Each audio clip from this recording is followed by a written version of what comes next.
பூக்களின் கருவறையில் பிறந்தவள் நீயா? பூவுக்கொரு பூஜை செய்ய பிறந்தவன் நான் இல்லையா?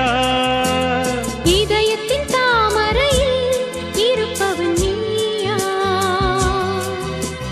தாமரைக்குள் வீடு கட்டி தந்தவள் நான் இல்லையா? ஓடோடி வந்ததால் உள்மூச்சு வாங்குது. உன் மூச்சில் அல்லவா என் மூச்சும் உள்ளது. ஒன்றானது ஒரு காதல் தேவதை பூமியில் வந்தாள். ஒரு காதல் காவியம் கையோடு தந்தாள்.